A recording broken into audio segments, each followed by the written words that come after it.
this is part of a series of webinars to support the development of social prescribing and its relationship to social welfare legal advice in London and to money management projects as well in London. And obviously it comes at an absolutely critical moment.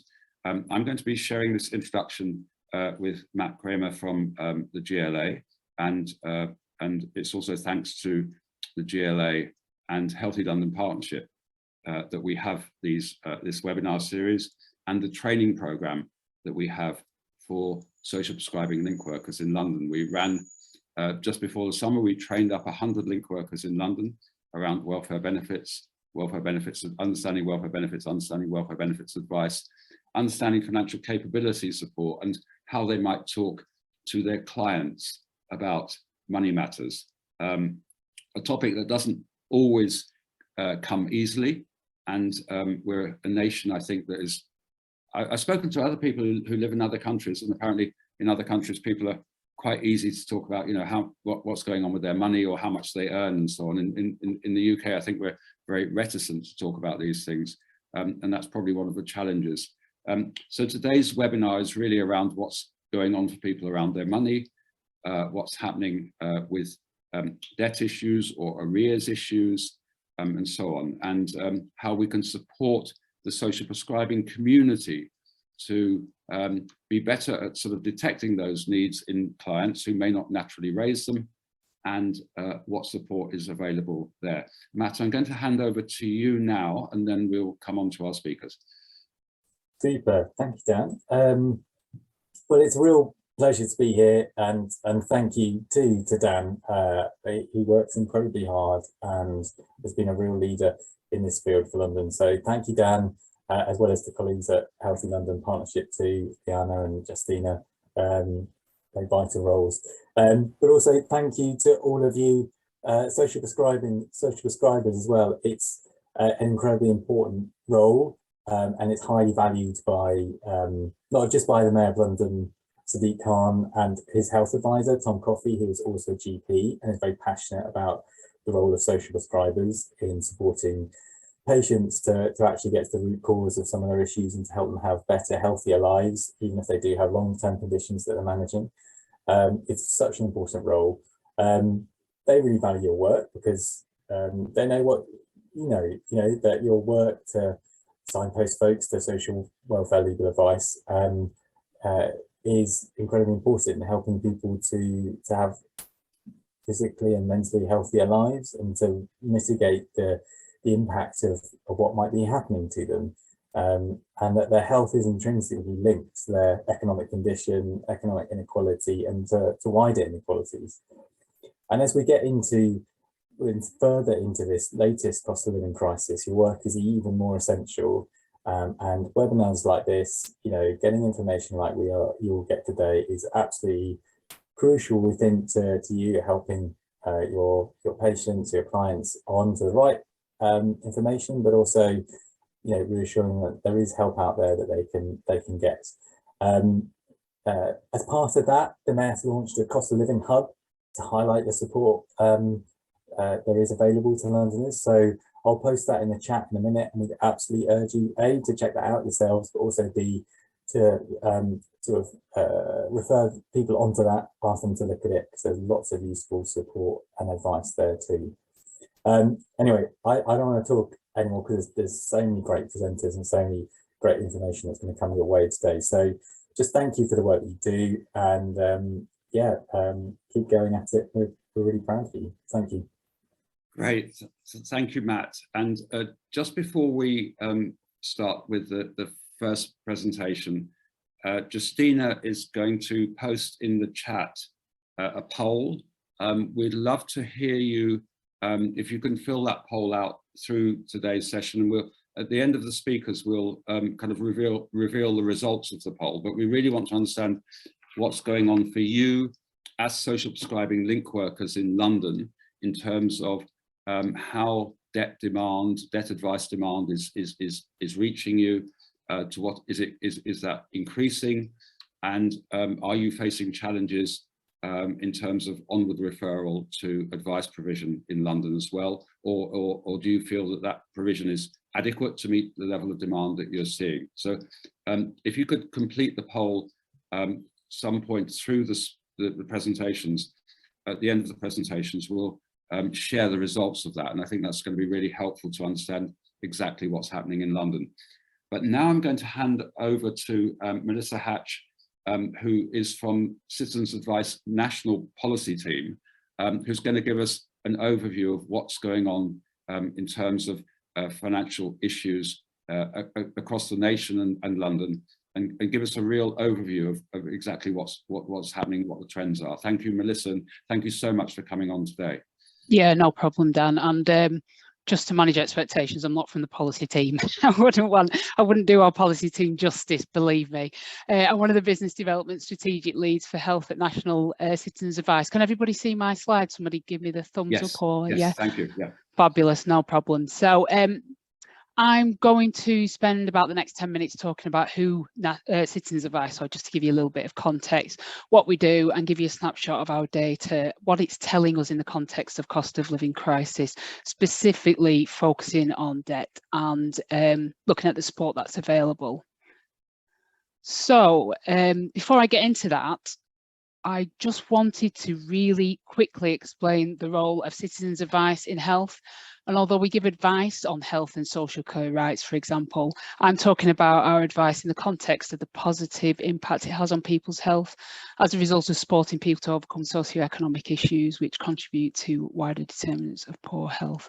And that's why making sure people have the right advice at the right time in the right place is a crucial part of tackling the factors that lead to poor health outcomes. And by tackling those socioeconomic factors, we know, because our clients and our data tell us, that people have better health outcomes, especially when this advice is integrated into health services. But I'll say a little more about that later. So about how we operate, we're made up of a network of about 259 local charities which work across England and Wales, and each local charity is a member of the National Citizens Advice Charity, and together we are the Citizens Advice Service. We support millions of people every year, face-to-face or remotely, and we have a presence in every local authority in England and Wales. And our aim is to give people the knowledge and confidence they need to find their way forward, whoever they are and whatever their problem. So just to give you a bit of an idea of the type of data that we collect, and again, as part of context, well, we collect lots. This slide really shows the basics. So we record the usual stuff like name and address, only info that is relevant to the inquiry. We create a case file for each client and we record the presenting issue, but we also do a follow-up which lets us know the difference we are making. And I'll touch on that in the next slide.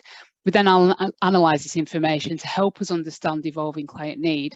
And this information, amongst other things, has been used, for example, to inform research and campaigns. And we monitor website traffic. We can learn lots from that data because it really does mirror what's happening in society.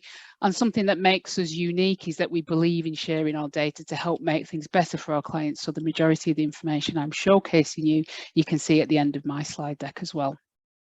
So in the interest of time, I'm not going to go through all of these points, but hopefully slides give you a feel for how we can use data that we collect. And I mentioned research and campaigning, and I wanted to focus on this really, really quickly because it's a significant part of the work that we do. And we're really well placed to do it as no one else sees so many people with so many different kinds of problems. And that gives us a really unique insight into the challenges people are facing today. With the right evidence, we show big organisations from companies right up to the government how they can make things better for people. And we also use our data to understand our impact. So as mentioned before, we survey our clients after their appointments, and that's why we're confident. For example, our service builds resilience, as 71% of people told us they were more confident about solving their problems in the future. And our societal impact is measured through a Treasury approved model to estimate the financial value of our advice. And we only put a value on what we can firmly evidence. So we're confident that our service delivers, for example, 4.3 billion in public savings. So what are the trends we are seeing across the cost of living and more specifically within debt? Well, there's no getting away from how bleak the situation is for millions of people in the UK. The cost of living is putting them through a nightmare they thought they'd never experience. As food and energy costs rise at an alarming rate, families are struggling to make ends meet, and Citizens Advice itself is experiencing an unwelcome record-breaking demand for our services as people grapple with the crisis. Our services are working flat out, and we're concerned that if the situation worsens, we'll struggle more than we ever have before to meet this rising demand.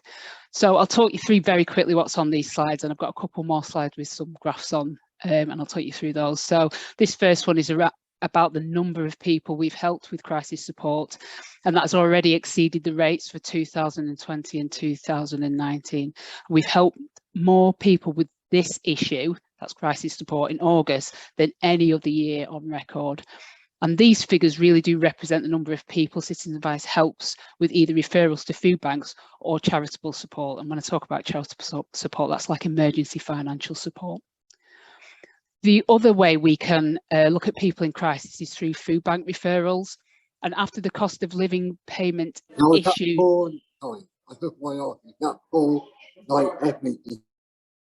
Sorry, I couldn't... I'll carry on. The other way we can look at people in crisis is through food bank referrals. So after the cost of living payment was issued earlier in the year, referrals have spiked again in August. So despite this government support, referrals to food banks have increased by 200% in comparison to this time in 2019. There are also a couple of ways our data shows the circumstances of people in a particular crisis. So one example is when people are in a negative budget, and by negative budget, I mean they have more essential spending going out than they have coming in.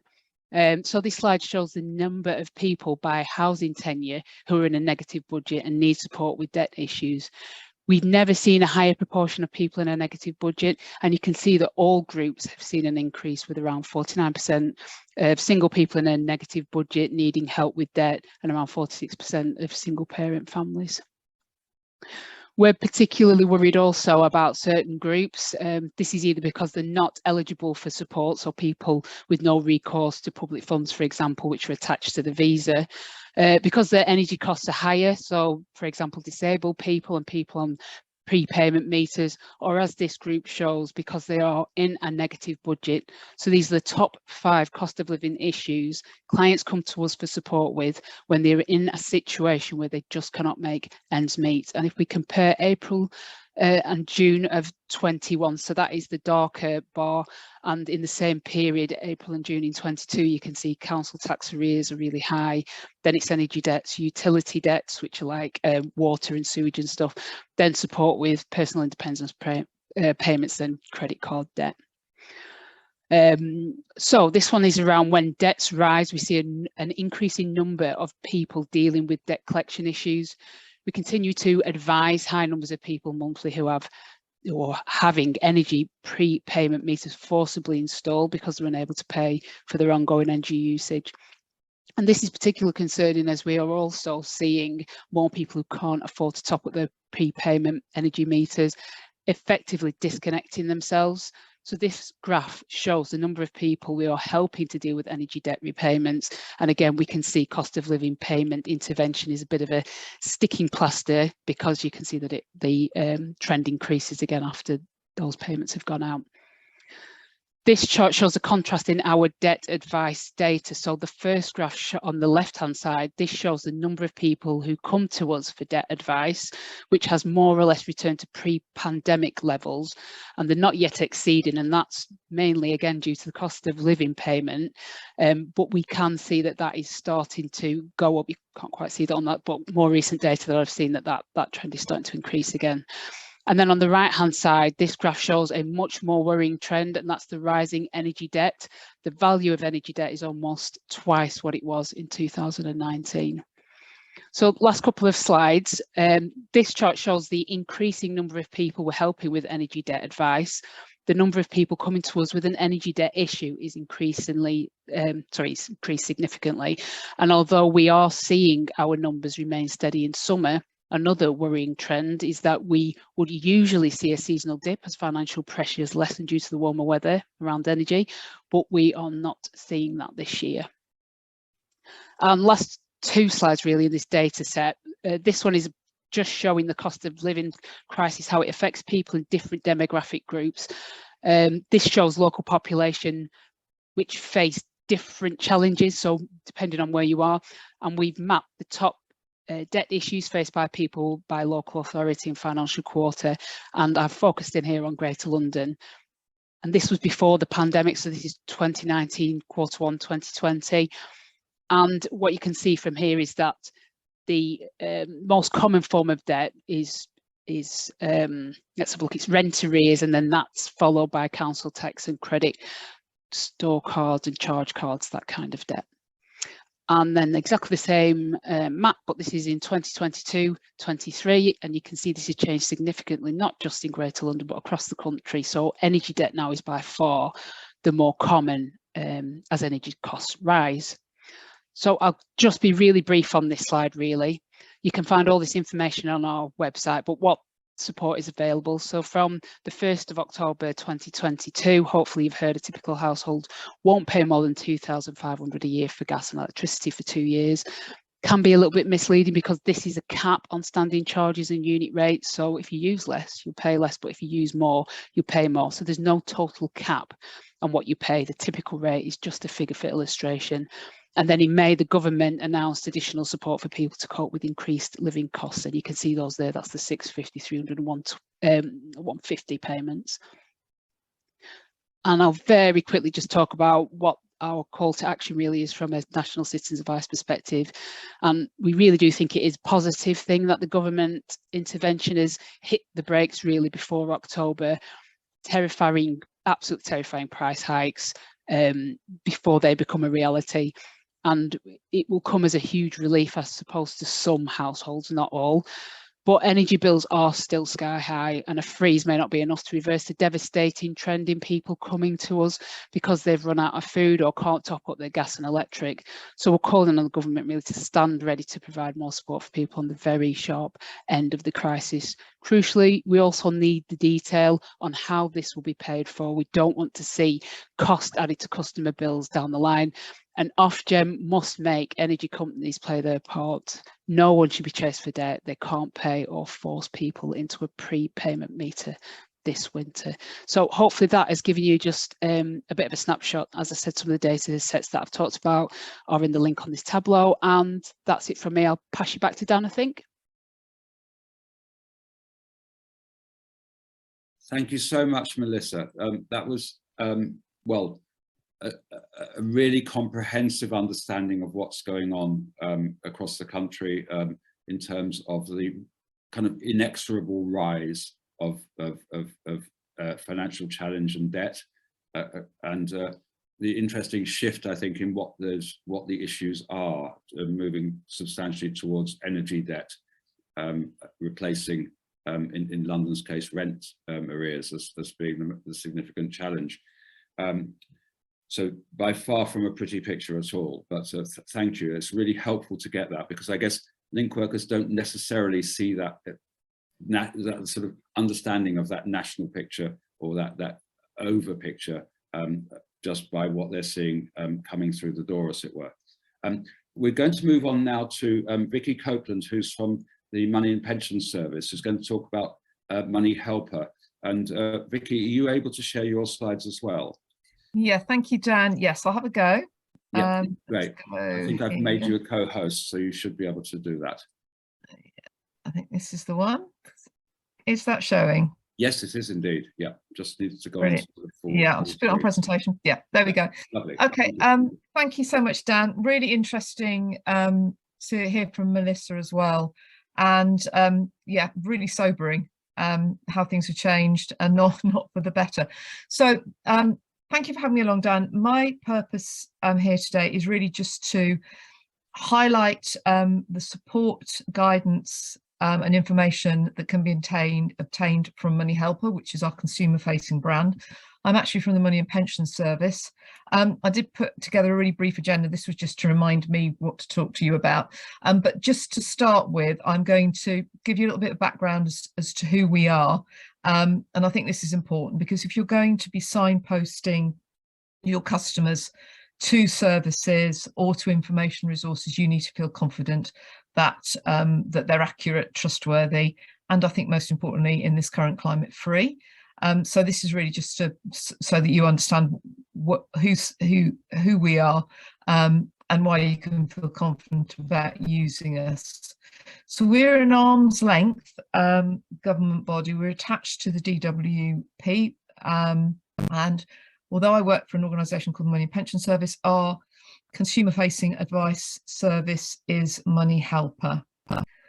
So why do we exist? I think that's probably the best question. Well, we were created in 2018 with the Snappy Financial Guidance and through the Snappy Financial Guidance and Claims Act, and we have a statutory delivery objective. And one of these, which you can see here, is to help those in need of money guidance. And the focus is on filling the gaps in service. And those could be gaps in really any kind of service. We do a lot of work with the DWP through Job Centre Plus, but it very much lends itself to what you do as link workers, or what link workers are doing with social prescribing, where money guidance and support, I think, can underpin a lot of the, or potentially be part of the complexities of your clients, and manifest themselves of some of the issues they might be experiencing, but aren't everything. So what we're here for is to basically give you the opportunity to point people at our information and guidance, and feel confident that they're going to be looked after in having their questions answered and support that they're given, so that you can get on and do the job that you're meant to be doing. So we're kind of, I suppose, a useful resource to have on your shelf or in your toolbox. Our statutory obligation, as part of that, we've created a UK strategy for financial wellbeing, and timing is everything. We launched this in January 2020, and then we all know what happened for the next 2 years. But our goals still remain the same. We want to try and improve financial wellbeing in this country, and although every time we think we might be taking a step forward, we seem to take, well, I say 3 back. The fundamentals still exist in the same way. We want to ensure that people get a decent, or everybody receives a decent financial education, preferably at school, right the way through to people knowing what their pension options are and their pension choices are. And that's with, obviously, with state pension options, but also with personal pensions. But a really important aspect of this at the moment, obviously, is around debt advice. And I am going to be talking and showing you some graphs, some slides, a little bit more about some recent research we've done around the debt topic, because it is a really important one, as Melissa obviously highlighted. So this just basically shows our new consumer-facing brand. Well, it's new, it was launched last year. But just to give that backstory to that, we did used to be called the Money Advice Service, and we've also incorporated the Pensions Advisory Service and PensionWise underneath that Money Helper banner. And I'm labouring this a little bit because I think it's really important that people understand what we do, and we help people understand money, all different topics around money. Previously, we had 2 brands that had advice in the titles or in their names, and we don't give financial advice. We guidance, support and information outside of the regulated space. So that's a really important distinction. So this is really the nitty gritty. This is the resources that we've got that you can signpost people to.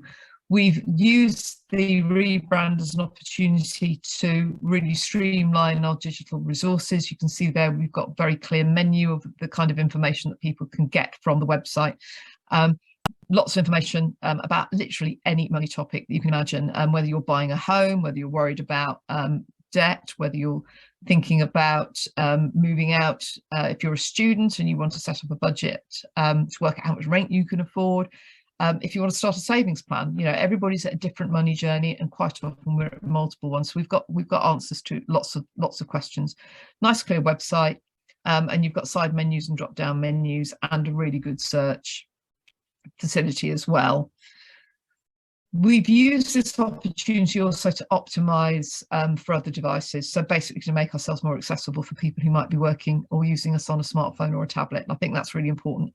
Our old system worked really brilliantly on PCs, but not everyone has an access to a PC. So I think that's a really important change that we've made. We also appreciate that not everybody wants to look at a screen, and not everybody has the capability or the time to do that. So we do some printed guides, and I did want to mention these again to this particular audience, because these are things that you can check out and order. They're free. You can order them from our ordering website. You can get to that from going onto the Money Helper website. We do tackle some of the thornier issues, you know, the limited number of guides, but for example, we've got a very good redundancy handbook. We've got some information on making the most of your money, a couple of guides on pensions, and universal credit. So things that you could order, have them delivered to you, or have them actually delivered directly to your customers, for people who like to have a booklet to have a look at and to consider. We've also got some basic guides that aren't available on this ordering website in different languages, just about the services that we offer, because we do offer language line on our helpline. So I think if you would like information about any of those, my number is on the front of the slide, and I know that these slides are going to be circulated, so anybody can drop me a line, give me a call, and I can help you with those. As I say, we do a number of languages for the basic stuff. It's not just about a website, and again, I bang on about this all the time internally at work. It's really important that people can contact us in a way that's comfortable for them. So we have a free helpline, free phone number there. We also have a WhatsApp line, which has become really popular, particularly during the pandemic. People like it because they can take a picture of documents that they don't understand, that might relate to money, whether to do with pensions or demands for money, bills. They can send them through on the WhatsApp chat and say, what does this mean? What do I need to do? And we also have web chat as well. So lots of options for people to get in touch with us.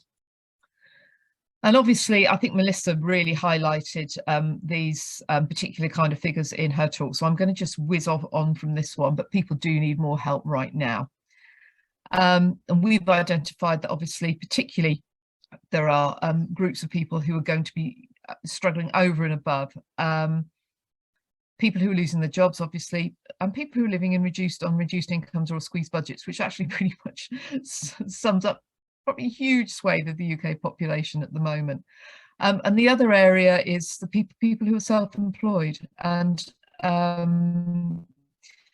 when we were developing some of these new approaches, we were very much thinking about what we've learned as a result of the pandemic, the number of people that seem to be falling through the net when the furlough scheme was announced, because they work for themselves. So I think this is really important, that we're addressing the needs of people who are self-employed or sole traders. Debt remains a key issue, and I will whiz through these because obviously Melissa did talk about the debt burden now in the UK, but I just wanted to show these two because we are actually talking to a London audience here. London is this is as a result of research that we did that was really about managing post-pandemic debt and money problems, but obviously is now morphed into cost of living. But London is absolutely the debt capital of the country, as you can see there, with 27% of people in need of increased need of debt advice. And there you go, we're right at the top of the table again. It just shows just a different way of illustrating that. But these are people who've been identified as in need of debt advice now. And we've still got there 24% of pre-crisis debt. So people who are struggling and are worried about falling into debt. And I think that that's the figure that Melissa showed on her graphs is that number is rising, and it's getting harder and harder for people to deal with the bills that they've got with the income that they've got. So what we can do, we offer a pathway to debt advice through Money Helper. You can do it online or through our helpline. We've got something called the Debt Advice Locator tool available on the Money Helper website, and it gives different pathways to debt advice because different people feel differently about how they communicate. So an online pathway might suit some people better. Telephone debt advice has definitely increased as a result of the pandemic because people couldn't do face-to-face. Face-to-face is back, so people can have the opportunity to go on and find the best service for them that's going to suit their particular needs. And I think also give them alternatives if they find that, for example, a face-to-face service has a waiting list. If people need help, they need it now. So this gives people some options when they're seeking debt advice. We're a commissioner of debt advice. We don't actually offer these services ourselves, and I've put in the sidebar there some of the organisations that we commission, that we work with, and they will be familiar to you. And obviously I think we've got a couple of the speakers build on there, which is always a good thing. We also obviously work very closely with Citizens Advice, various areas. Bill Prioritizer, I did just want to highlight, this is a new tool. I wanted to highlight this. It could be something that could be really useful to direct people to, or to sit, even do a side-by-side session, get people to have a think about their outgoings and to work out which of the bills actually need paying right now. I think Melissa again showed on her graph the things that are the priorities for people. It's about keeping warm, it's about keeping fed, it's about keeping a roof over your head. There may be other bills that can wait. And as part of this particular journey with the bill prioritizer, there's also information on how to talk to creditors, templates on emails or scripts when you're talking to creditors, to help people ask for more time to pay or for preferential payment details to us, for example, for breathing space or for costs to be frozen. So all of that's included in this, and I think this is a really powerful tool for people who are beginning to feel the pinch. There are some videos as well.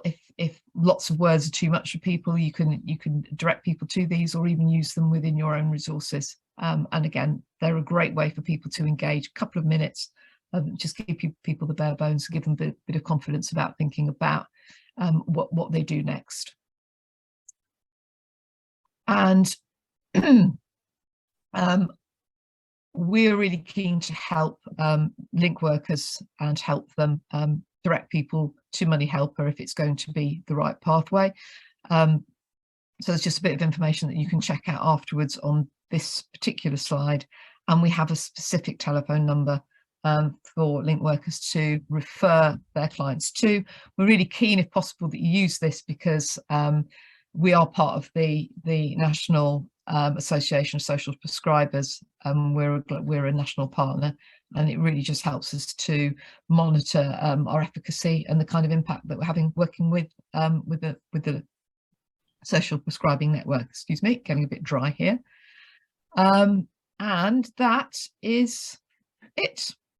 That's me done. So I hope I haven't gone a little bit over time. So I'll be I will scuttle off now. Thank you very much for your time. Thank you so much, Vicky. And that's just so helpful to see the support that's available from the Money and Pension Service through Money Helper. And I think that last one around prioritizing, how you juggle and how you prioritize, is going to be so helpful to many of social prescribing clients, but quite frankly, as you said, the vast swathes of the UK population who are really going to be struggling as we go through autumn and winter. We're now going to move on to one of the agencies that you've just referred to, actually, and we're going to invite Sarah Monaghan from Step Change to talk about the support that Step Change provides. And of course, Step Change is one of the agencies, as you just mentioned, that is supported by the Money and Pension Service and is a huge recipient already of referrals from social prescribing link workers. So Sarah, but for those of you who are less familiar, or it'd be just helpful for everybody to have a bit of an overview of what Step Change can do and how it can support clients coming through social prescribing. Absolutely, yeah, thank you very much. So yes, good afternoon everyone, thanks very much for having me. I'm just going to start off with an apology because I am full of cold, so if at any point I have to stop to cough and splutter or sneeze, bear with me. I'll try my very best to refrain. Yeah, again, thanks very much for having us along. I think it's really important, probably now more than ever, and you're absolutely right, we're certainly already receiving a lot of referrals through. And we're seeing an increase in social prescribers coming through and trying to connect with us actually in ways of referring. So yeah, fab. I'll cover what we do, so who we are and how we work. It's not too in depth, and I won't keep you long. I'm not great with Zoom, I'm afraid. So I think if you've got control, would you mind switching on to the next slide for me? Thank you. Lovely. So this is who Step Change Debt Charity are. So we're the UK's leading provider of free independent debt advice, and next year actually we'll be celebrating our 30th birthday. So you know, 3 decades of experience there. We've learned a lot. We've changed a lot in that time as well. One of the changes being we do provide flexible debt advice. So we call it omni-channel. And what that means is that a client can actually start their debt advice journey online if they choose to.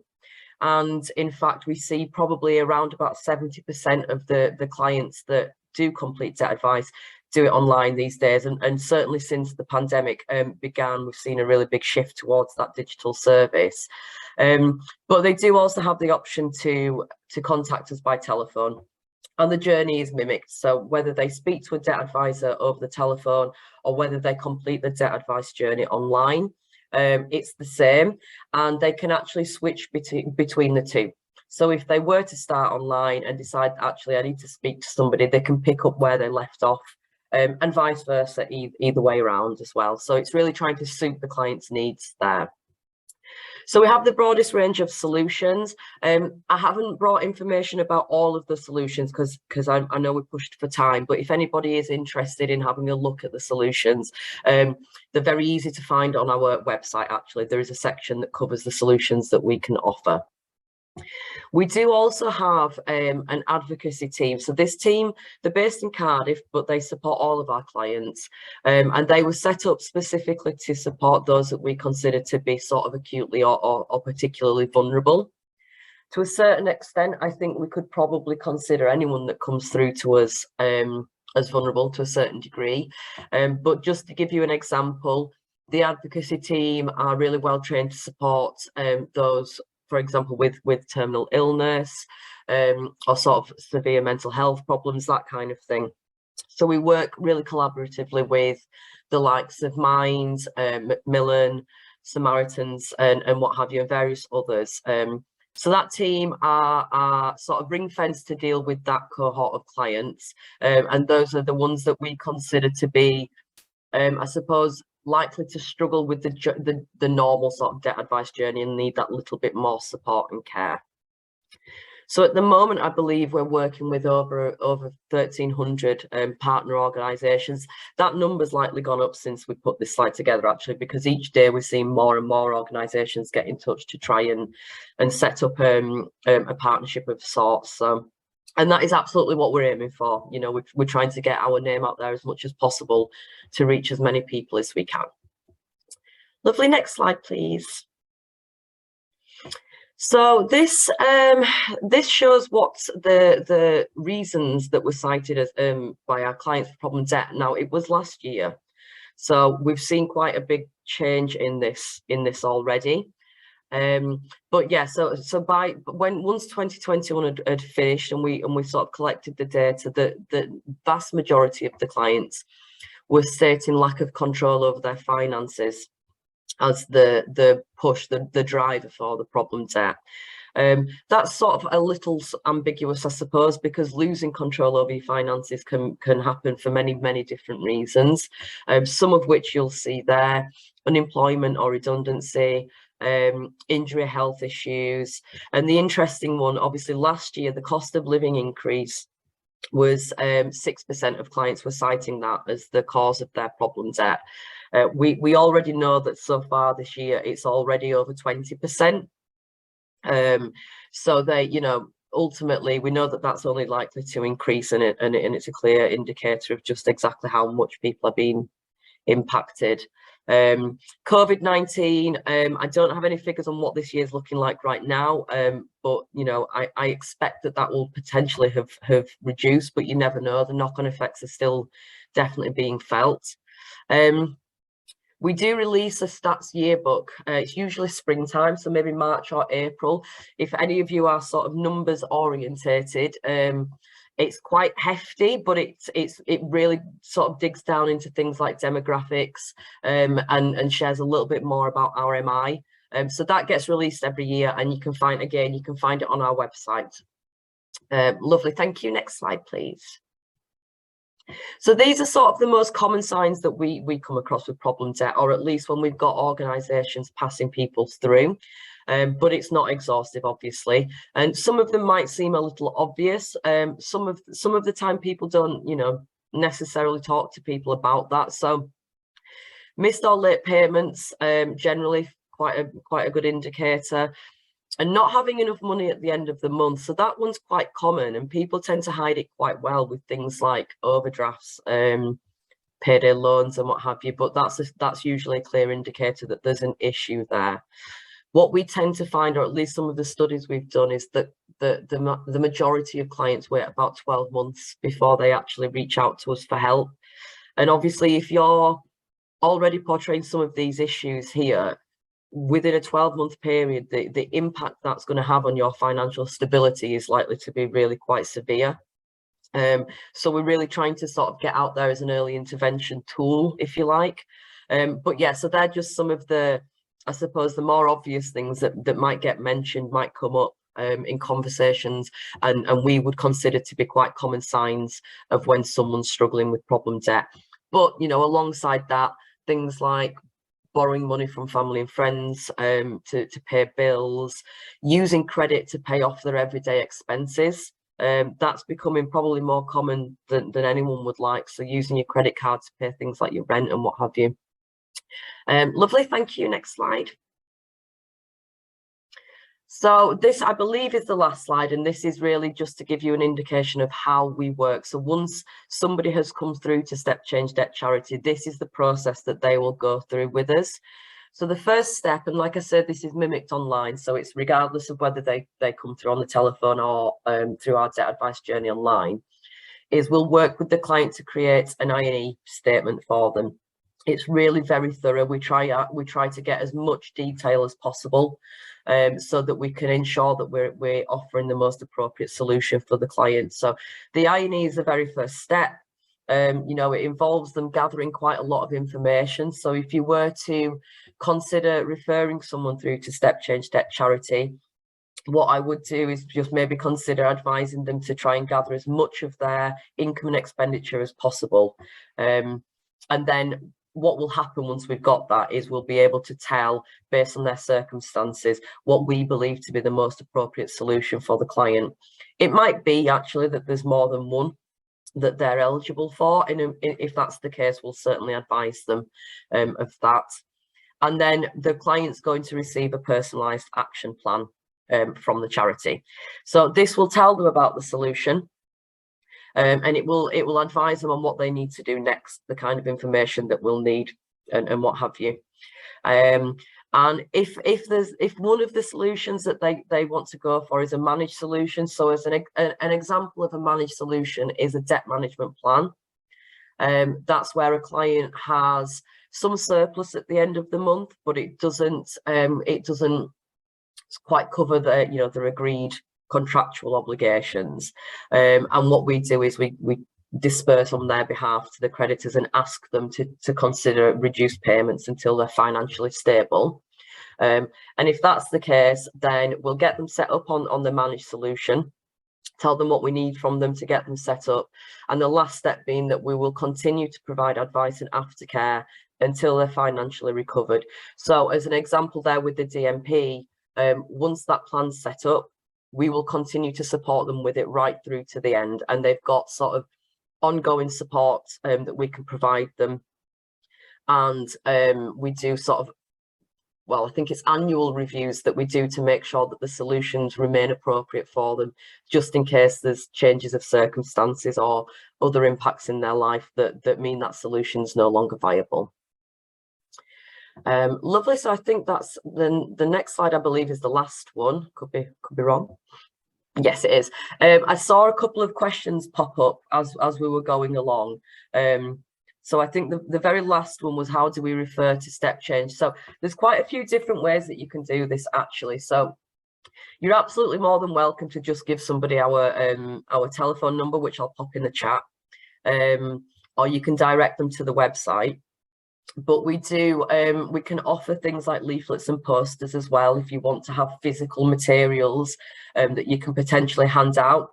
So again, I'm going to pop in an email address for you all to keep if you want to get in touch. It's our partnerships email address, and you can just request some materials there, and my colleague Tom will sort that out for you.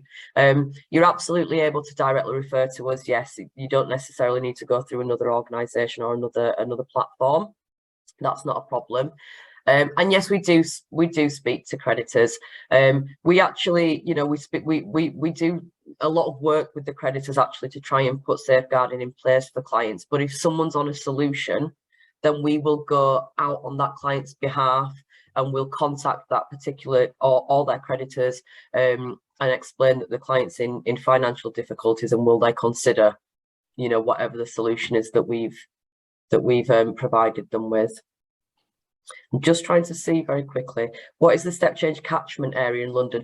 Oh, so we're UK wide. We cover Scotland, the whole of England, Wales, and Northern Ireland. So we'll support any clients within any one of those countries. There isn't a specific catchment area. So for the advocacy team, what we don't do is give a direct number, because often it clogs up the lines to the advocacy team, and it might be that they're actually in a position to be able to go through debt advice with the support of a generic debt advisor. What we do is, when they come through to us, the debt advisor is going to be the person that recognises this person probably needs a little bit more support, and then they'll pass them through to the advocacy team. So we sort of make that decision internally after we've had a really good chat with them. And insolvency arrangements, yeah, there's lots of solutions that we support with, actually. So like I said, I'll pop a link in for where the solutions are on the website, and then, you know, if anyone's interested, they can have a look. What is the average wait time for support to begin with clients? Are we talking about telephone wait time, or just sort of getting someone set up there? I'm a little bit unsure. We are super busy at the moment, as you'd expect, so there probably is a slight wait time. I don't think it's anything. Getting someone set up. Okay, thanks very much, Hayley. It's very quick. If it's a DMP, actually, at the moment we're finding people getting set up within a couple of weeks of being in touch with us. Sometimes five days, sometimes even quicker. It's really about how well prepared that individual is to provide the information that we need. I'm conscious that we might be running out of time here. I'm sorry. Do you want me to stop answering questions? We could be here a while. Sarah, this has been absolutely amazing. Thank you so much. But we probably need to move on. Sure. I think you've given an incredibly comprehensive understanding of the support that Step Change can give. Also, I think the pointers that link workers might like to think about when they're seeing clients, you know, like what's going on? Are people running out of money at the end of the month? Are they using credit cards to pay off, you know, kind of regular expenditure, all those sorts of things. And one of the big challenges, I think, for link workers is, you know, this slight embarrassment that we have in the UK about talking about money. And you know, in the current climate of the cost of living crisis, maybe all link workers should think about, in a sense, screening every client that's sitting in front of them and asking them, how are you getting on with money? You know, a fairly simple question like that might elicit a lot of people who would be a bit shy about talking about the financial situation to actually come forward and say, do you know what, actually, I am really struggling at the moment. Even if they might come about, you know, smoking cessation or you know, losing weight or any other issue that they might have come about. But actually, if you raise the issue of how you're getting on with money right now, I would imagine a significant proportion of social prescribing clients would say, actually, do you know what, I'm struggling. And Sarah, you've given us a really good understanding of what Step Change can do, but also how to access it and what the stages are of support that people will be getting from you, which obviously, you know, it's important for link workers to then be able to explain, look, if I refer you to Step Change, this is what they can do for you, and this is how they work with you. So thank you so much for that. No problem at all. Brilliant. Thank you very much for having me. Thank you for everything you're putting in the chat.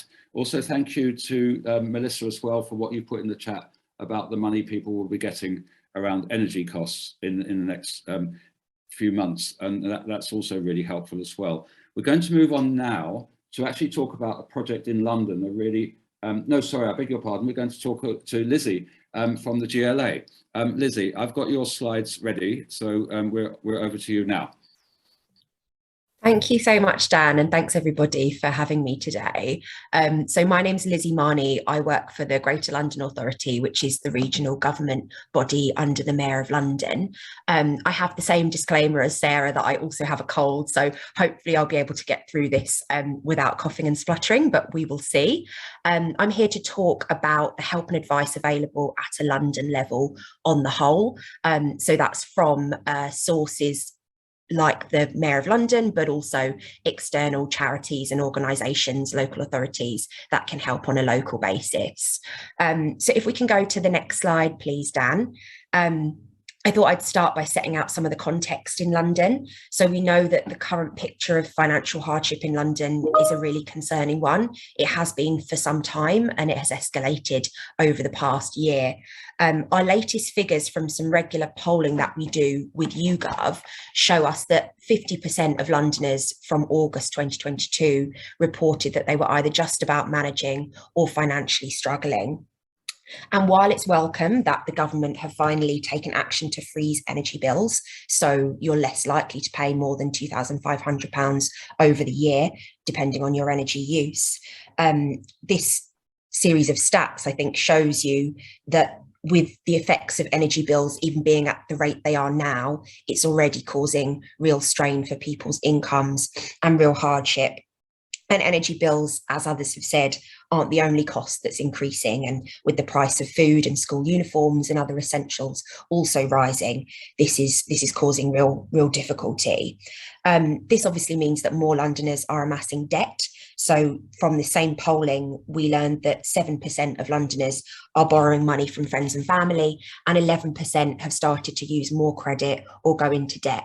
And that includes overdrafts, loans, credit or store cards, and missed payments. We also know that the crisis is affecting Londoners unequally. So those who in this poll were most likely to say that they were financially struggling were Asian and Black Londoners, those with an income of less than £20,000, renters, and deaf and disabled Londoners. I will put the link in the chat actually to where that polling came from, so you can explore a bit more information if that's helpful to you.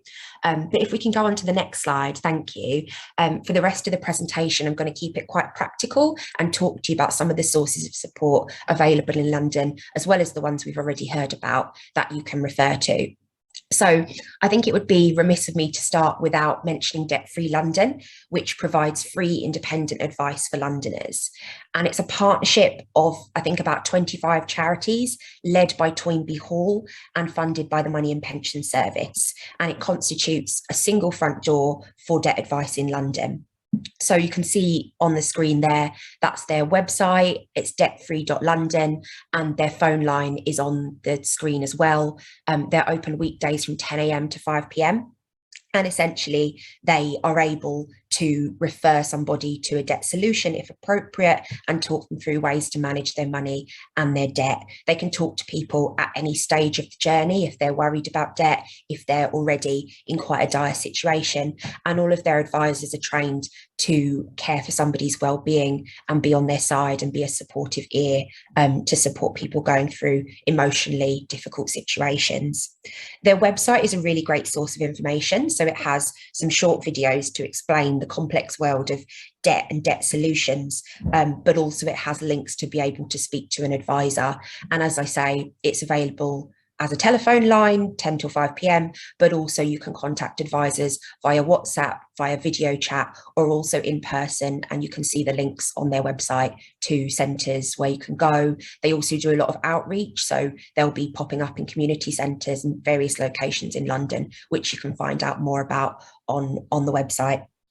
So next slide, please, Dan. The next thing I wanted to refer you to was the Mayor of London's Cost of Living Hub. So Matt mentioned this earlier. Essentially, this is a new tool that the Mayor has created to support Londoners who are going through financial struggles as prices rise.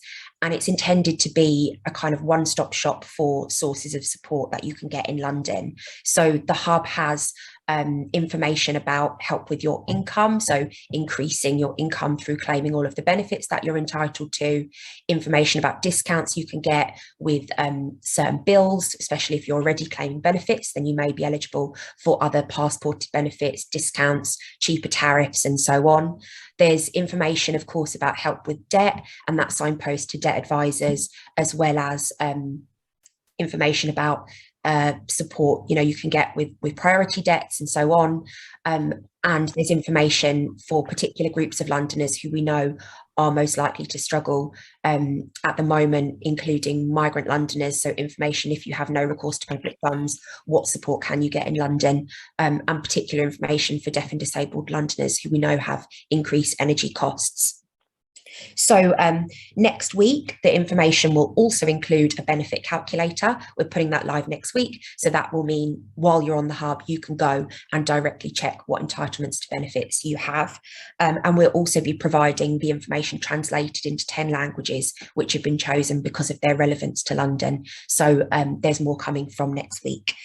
Next week is quite a significant date because it's when our campaign launches. So we will be promoting the Cost of Living Hub online as well as in person. So if you're going around on the tube networks, you'll see posters promoting the Cost of Living Hub and the support that's available. So that will be a really important route for people to find out about it and access it if they wouldn't have done so otherwise.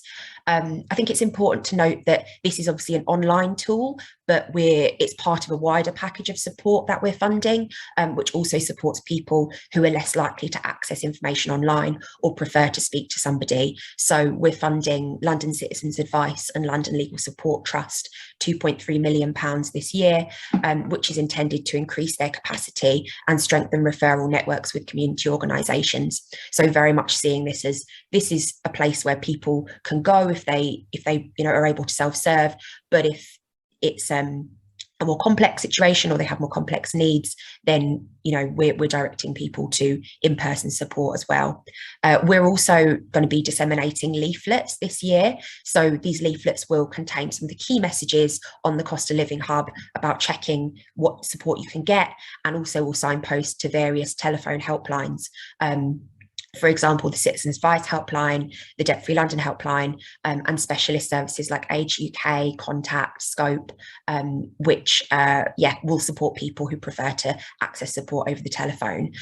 Yes, we will. I just seen the question on the chat about physical materials, as well as leaflets. We're looking at posters. So if you have ways of distributing leaflets, posters, please get in touch with me. I'll put my details in the chat so we can arrange that. Next slide, please, Dan. Thank you. I also thought I'd talk a little about local authorities. So essentially, local authorities all offer different sources of support. So it's important to check the relevant council's website to see what they offer. It might be that they offer one-off emergency payments, council tax discounts, payment plans for managing council tax arrears, or support through the Household Support Fund. But it's best to check the individual council's website to see what they offer. A good way to do that is through the Cost of Living Hub that we have online. We have a page which is a postcode search tool, which you can see on the screen. And if you put in your postcode or the postcode of the person you're supporting, that can link you to the relevant local authority page for your area. So you don't have to go through the council website and find out where it is. You can go directly to their page about benefits, cost of living support, and so on. Next slide, please. The LGA, the Local Government Association, also has their own Cost of Living Hub, which is a little bit different. So this is for a professional audience, and it collates different examples of best practice around supporting residents with the cost of living. They have a section on that website which is particularly focused on money and debt, and it has some really good examples of local authorities around the country, but also in London, which are doing really interesting work to support their residents. So it's worth taking a look, I think, to see whether your local authority is featured there and what kind of projects or programs you could potentially be involved in. I think that's definitely worth a look. I think that was the end of my presentation. So in summary, the resources that I've mentioned are the Debt Free London website and phone line, the Cost of Living Hub, and the LGA Cost of Living Hub as well. I will put all of those links in the chat now, as well as the source for the data that I mentioned at the beginning of the presentation. But essentially, Obviously, the Mayor has this as a real priority, and it's really important for us to be working, doing what we can to support Londoners who are struggling at the moment. So, yeah, I guess I'll also put my details in the chat. So if you have any further questions, please put them in the chat now, or feel free to email me. Thank you. Thank you so much, Lizzie. And that's really, really helpful to hear about all that specific support available to Londoners from the GLA and through the GLA. Amazing. Thank you so much. And this webinar has been so helpful at really highlighting all of that support that's available to link workers to be able to support their clients to access. And now we're going to go on to a really interesting kind of innovative project that's taking place in Southwark and Lambeth that is trialling a way of providing hands-on support within the community through social prescribing, and a new sort of set of staff who are working in those boroughs, and a really interesting way of financing that as well. So I'd like to invite Damon Gibbons, who is the Chief Executive of the Centre for Responsible Credit, to tell us all about Financial Shield and what you're finding working in Lambeth and Southwark through this project. Sure, thanks very much, Dan. Do you want to just skip it on to the next slide? So I'm just going to talk to you a little bit about the Financial Shield project. This is, I should say, being funded by Impact on Urban Health, which is a charity. It's got the objectives of improving the health and financial well-being outcomes for working age people who either have or are at risk of developing long-term health conditions and who are experiencing financial problems. As Dan said, it's a pilot which is running in parts of Lambeth and Southwark. So at the moment in Lambeth, we're based in Clapham Park and Stockwell, and in Southwark in South Bermondsey and Peckham. We've got a number of participating GP practices within those areas, and we're running through to the end of March 2023. We started our operations, well, we scoped it out actually as a project probably back in sort of the summer of 2020, went live in spring of 2021, and we're piloting it through to the end of March next year. We're testing a number of different referral pathways, and I'll talk about those in a bit more detail in a moment. But one of the interesting features of the scheme is that we're coordinating advice, social prescribing teams, and local creditors, by which I mean the 2 borough councils, Lambeth and Southwark Council, and 4 participating housing associations at the moment. So we're particularly interested with people who've got rent and council tax arrears, and of course the numbers of those have been increasing through the cost of living crisis, but who may not need full regulated debt advice. So they may not have lots of credit card debt or payday loans or those other things. And we're trying to focus on improving people's incomes. So obviously the problem at the moment is many people just don't have enough money to live on. But at least what we can do is to make sure they are getting all the benefits that they're entitled to, and that they are benefiting from local schemes, grants and so forth that has just been alluded to from the LGA that local authorities are involved in distributing. So it's a key part of what we're trying to do here is to evaluate how improving people's incomes has a positive impact on their health and their use of health services, and also whether it means that creditors get better repayments behaviours in terms of rent and council tax. Ultimately, what we want to create is a sustainable funding model. If those partners were to jointly contribute to what we're calling the financial support link worker teams, then we could expand the number of people who are available within communities to provide that advice and assistance to help people get benefits and grants and the rest of it, and where necessary refer them to regulated debt advice. One of the reasons why that's important is because there has been a decline in the number of welfare rights support that's available in communities, so particularly face-to-face advice. And we know that many people with long-term health conditions, mental health problems and so forth need face-to-face advice to fill in the benefit forms. For example, a PIP, personal independence payment claim form, can take 2 to 3 hours to complete. For people who've got long-term health conditions, mental health conditions, that isn't going to happen unless somebody sits with them for that period of time and helps them complete that form. And that just doesn't exist through digital and telephone services. And, you know, it's unfortunate, but although many people can cope with digital services, and that's welcome, the commissioners of those services, including Money and Pension Service, have proposed cuts to community-based services. So it's clear that we're going to need to come up with a different funding model if we're going to maintain them. Dan, next slide, if you don't mind. So it's about health advice and creditor agencies working together. And I'll just take you through the basic customer journey. The first is that our participating GP practices search their patient lists for working age individuals with or at risk of long-term health conditions. And they will then send out text messages to those patients, also providing leaflets in surgeries to patients, posters and so forth, advertising what we're calling the new Back on Track service. If people respond positively to the text message, or if they pick up a leaflet, it's got a tear-off form that they can send back free post requesting an appointment, or they can go to our website and request an appointment as well, then we can refer them through, and indeed we take referrals from social prescribers, we can refer them to our 2 teams, which we're calling financial support link workers. They have to, at that point, however, consent to share information with the participating creditors.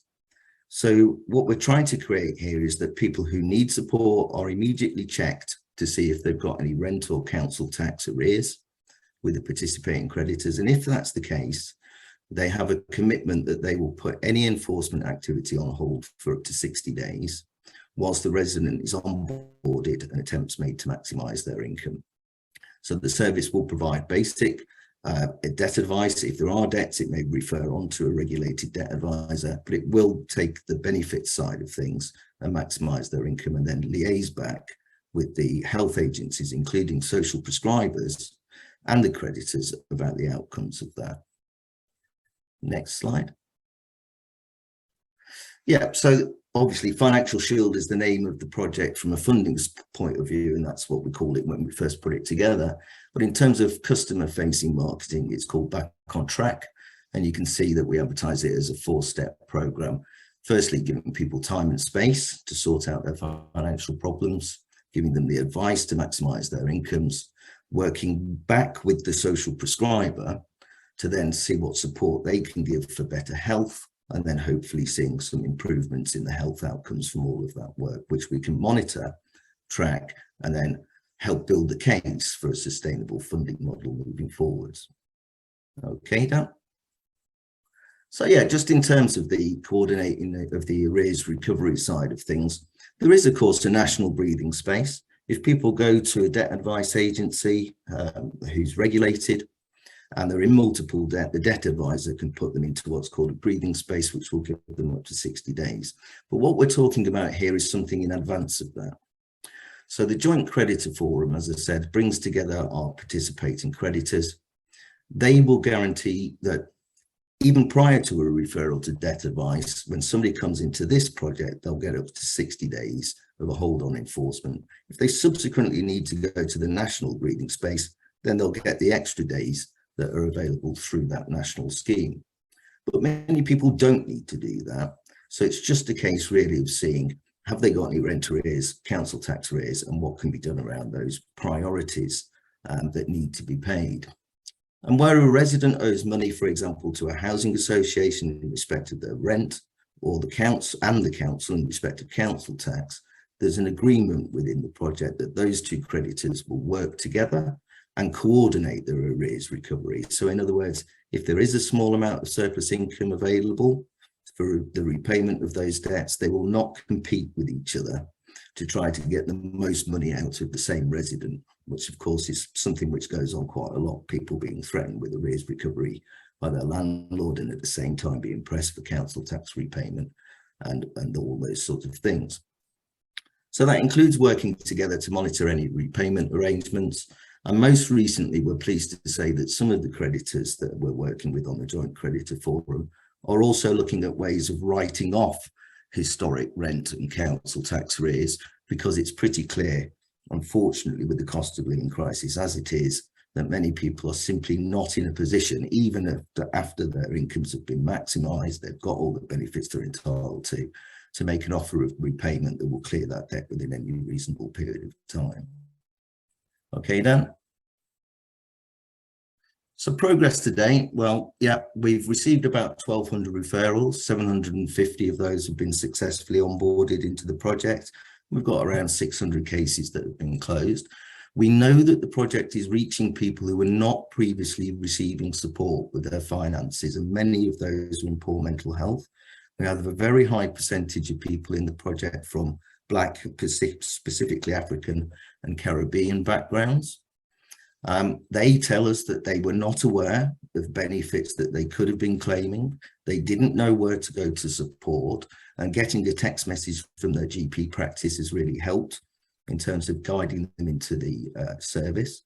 We also know that there's been a huge amount of positive outcomes reported through the project, average income gains of about £1,500 per year for people, but in many cases much higher, particularly when backdated benefits are involved. And around 1 in 5 of people coming through the project are accessing the agreed 60-day hold-on enforcement. So in other words, they do have rent or council tax debts with our participating creditors. We do know at the moment we need to do a bit more to try to get more housing association tenants through to test the joint debt recovery protocol and to make sure that that's working. So that's something we'll be specifically addressing in the next 5 months. Oh, I think you've missed me out a few there. You can go to the one after that, Dan. Yeah, so just to say, there will be an independent evaluation. It's being led by Cordis Bright, including an assessment of the costs and benefits of the project. At the moment, we've got quite a lot of qualitative interviews and evidence through the project, and these are just a few of the quotes. I won't read them out, but fundamentally, the text from the doctors is very welcome. That does prompt people to get advice where they would not otherwise have sought it. Having the time and space with a financial support link worker, specifically face-to-face as well, in many cases through GP practices, has been very welcome, and going at the speed and the time at which the resident needs, and looking in depth, as I say, for example, filling in PIP forms has been very welcome as well. I mean, there's just a quote, the third one, which is just people just don't know about the benefits that they're entitled to or the help that is available. A quote there from somebody who's had a long-term condition for 20 years and knew nothing about the benefits that they could have qualified for. So I think having social prescribing link workers identify people, raise the issue of money, as Dan is saying in those interviews, having somewhere that they can refer to, but also get feedback from about the work that's being done.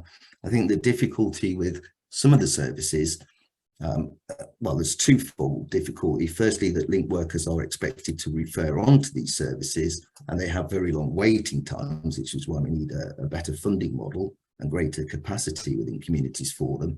But then also they need feedback in terms of the work that's been done with them, so that they can then move through their own action plans in terms of other things, non-clinical interventions that will help with the health condition. So just finally to say, there is a Financial Shield website. There's a link there. These slides I'm sure will be circulated. Got a mailing list that you can join up to the Financial Shield Learning Network, and you can also follow us on Twitter if you need any further information too. I think that's it, Dan. Great, thank you, Damon. And that's so interesting. I think the point that you're making, that people need face-to-face advice, many people, the more vulnerable people in communities, and how to reach people, and how through the model that Financial Shield is piloting, we might find a way of helping to unlock the resources to provide for that sort of support within communities. And the idea that if we can reduce kind of referring on people to other, there's always a lot of people, isn't there, between one agency and the next agency, as it were, and that people who don't need regulated advice could be supported within communities through projects such as Financial Shield. Yeah, and absolutely, that's absolutely it. And I think those of us who've worked in advice for a long time would know that as soon as you signpost anybody to a service, be it digital, phone, community-based or otherwise, there's a good chance that they will get lost in that signposting and not take up that service. Yeah.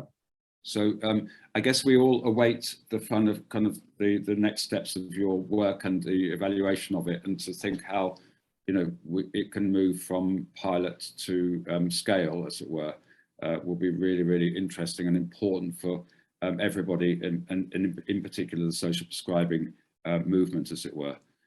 Thank you so much for that, and we look forward to inviting you back at a future date, I think, to hear how that's progressing. Yeah, great. We're going to move on swiftly now to the Bromley by Bow Centre team, who are just going to talk about, I think this follows on very well from Financial Shield, around the co-location of social prescribing, welfare benefits and debt advice, and money management support or financial inclusion support. So we're going to hand over now to Mock and Tamina, and if we can try to kind of keep this to about 5 minutes, if that's at all possible, because we're just running a little bit behind schedule, which is fine. I think the time's been well spent, but if we could just do that. Mock and Tamina, I'm going to take the slide share off now so we can see you, and hand over to you. Thanks, Dan. Afternoon, everyone. My name is Tamina Begum, and I manage the Social Welfare Advice Service in Bromley by Bow Centre. Now, I'm going to be talking about the relationship that the Social Welfare Advice Service have with our in-house social prescribing service, and the importance of kind of having this strong relationship. I'll try to be as quick as I can, Dan, given that you've just given me 5 minutes to talk on this. But I think hearing from all the speakers, I think most of us, we will agree that social welfare advice is actually one of the most prominent services that link workers and social prescribers refer on to. And what this means is that the interconnection between the two services is quite critical, especially to the effective delivery and operation of social prescribing. And that's something that we've definitely at the Bromley by Bow Centre identified over the years, having both the social prescribing service and the social welfare advice service both in-house under one roof. Now, when we started in the social prescribing service in the Bromley by Bow Centre, we thought that it was really important to kind of strengthen the collaborative work between both services, because in the beginning we didn't really have a sort of like a seamless referral system. So earlier on, the speaker was saying about referral, that once you make a referral to a service, if there isn't really a direct referral system or a seamless referral system, you end up losing that person. So one of the things that the both services in Bromley by Bow Centre identified was that it was important to have a seamless referral system in place. And then as time went on, both services also realised that not only is it good to have a referral system, it's also important to have a better communication between the social prescribers or link workers and the social welfare advisors. So from that, what we did is we introduced a weekly advice session, but it was just for social prescribing patients. And at the time we had the capacity, we had the resources to do this. So we thought, let's pilot this, let's set up a weekly advice sessions just for social prescribing patients, where social prescribers and link workers can just directly book their patients in for the session. So what this meant was that there was no waiting time for the referrals to be picked up, or the patients didn't really have to wait for a long time to be booked an appointment. And then that worked really well. And also once the social welfare advisor supported the client, they would then provide feedback to the referrer at the end of the session. So again, there was a gap in that in the beginning, where we would get link workers and social prescribers saying, well, we've made the referrals 4 weeks ago. We don't know what's happened. Have you seen the patient? What work have you done with the patient? So what we found was that it was really important for the advisor to give feedback at the end of the session, to give feedback to the referrer, the social prescriber and the link worker. And then as time went on, we've had social prescribers and link workers. They were keen and interested into supporting their patients with sort of like the generalist stuff. So where they were supporting a patient with like a simple form, they felt confident doing it, but they maybe needed a bit of guidance, or they had a question around something that was in the form, and they wanted a quick access to an advisor to get their queries answered, to get that bit of guidance. So what we did is we set up another session, which was mainly for social prescribers and link workers, where once a week there was an allocated advisor that they can contact for guidance and support on any social welfare matters that they're supporting their patients with. So an example is that, we have a lot of link workers currently supporting their patients to complete a blue badge application form. Now, in the beginning, some would want to know, they maybe have like 1 or 2 questions when completing the form, or if they just needed a little bit of guidance. They wanted an advisor that they can contact directly, and this is something that they were able to do with our social welfare advisors, is just contact them directly once a week with any queries that they have when they're completing any simple forms for their patients. And then the other key thing was that often we would get social prescribers and link workers wanting to know what kind of documents that they should be advising their patients to bring to the appointment. Because we know that a key way of supporting someone to get the most out of the advice services is to support them to make sure that they bring the correct documents to their appointments. So ahead of the appointment, the social prescriber and the link worker would contact the advisor and say, I'm booking this patient in for your session. This is what the inquiry is about. This is what the issue is. Is there any kind of documents that you want me to tell the client to bring to the appointment? And this is something really important, because without this, often we would find that patients would attend the appointments without the necessary documents, or they'll come in with documents that are very, very old. That's really not necessary to the query or the situation that they've presented with. And then finally, just to be quick, we were fortunate enough to, at the Bromley Bible Centre, we were fortunate enough to receive funding to recruit a social prescribing and social welfare advice worker. And this was to increase the efficiency by receiving sort of direct social welfare referrals from GP practices within our network. And it was actually just perfect timing, because unfortunately, those that work in the advice sector will know that there's discrepancies with funding and the demand for service. We see every year that the demand for service for the advice service is going up, but the funding for the advice service is actually going down. So by being able to get this additional funding to recruit a social prescribing and social welfare advice worker was really beneficial to the organization, because what this meant is that this person would receive direct referrals from the GP GP practices. They would also receive direct referrals from the social prescribers. And what they do is they'll be wearing 2 hats. So they're a link worker, but they're also a social welfare advisor. So they've got the experience, the knowledge and the qualification in both area. So they're providing both service in one kind of appointment. So their role is to receive direct referrals, carry out benefit checks, identify any entitlement to benefits, maximize income, which is one of the things that the earlier speaker was talking about income maximization. A lot of people not knowing what they're entitled to or have been underclaiming benefits.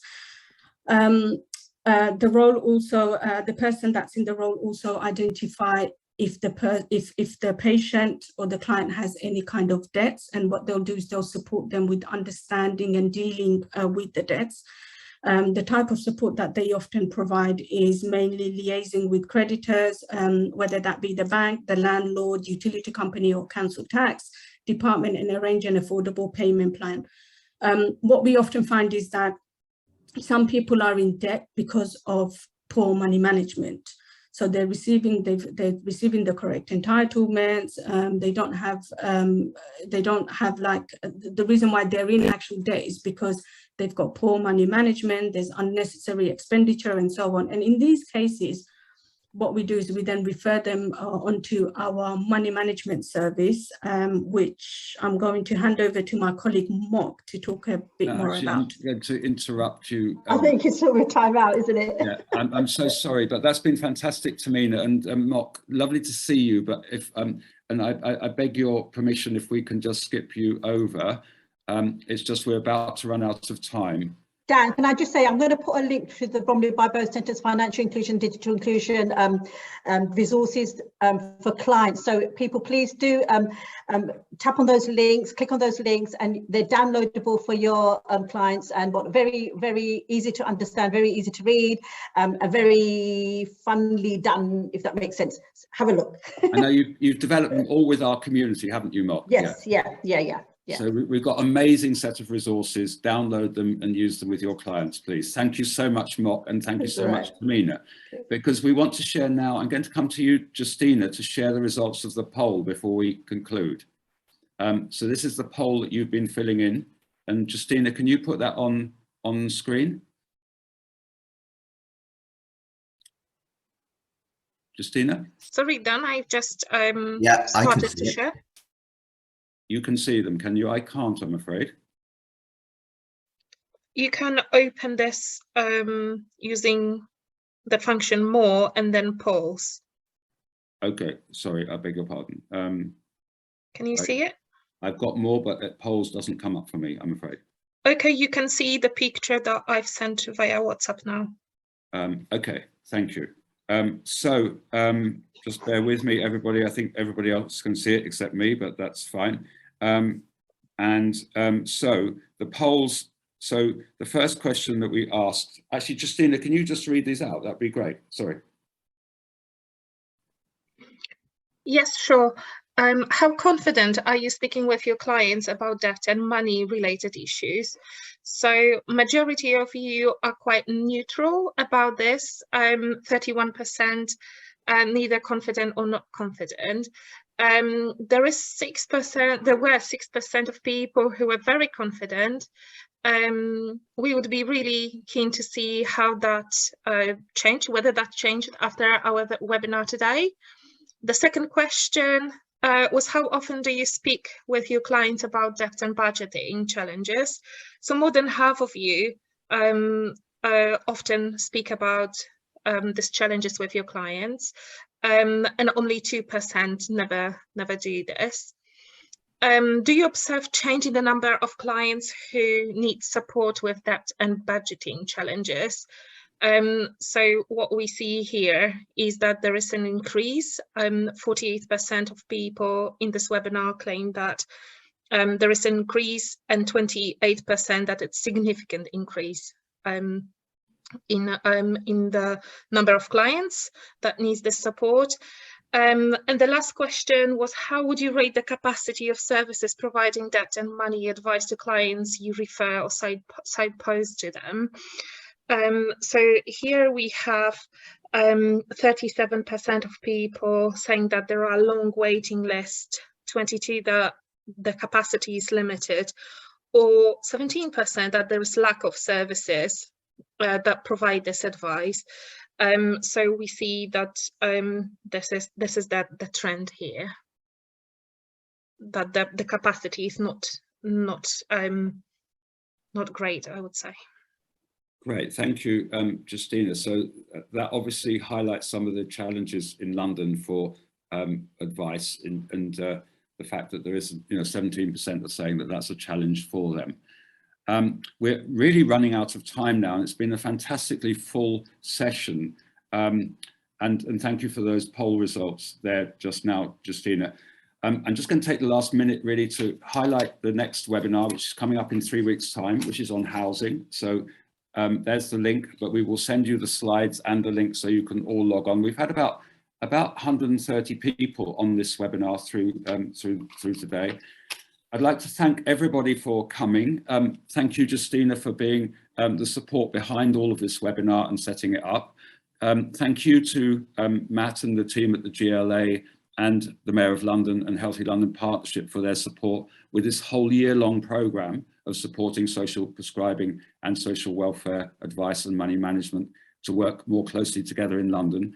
And thank you all to the speakers and the amazing organisations that you're speaking for and on behalf of, and the fantastic work that you do. But a real thanks particularly to the speakers for the time that you've committed to today's session. And lastly, and by no means least, thank you to everybody who's come on today's session, the majority of whom are link workers in London and social prescribing scheme managers.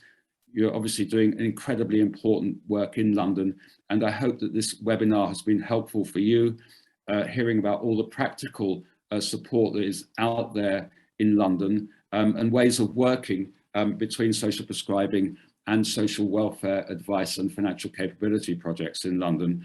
And I know you're incredibly busy, so the time that everybody's given up for today's webinar is hugely valued, and I hope it's been helpful to everybody.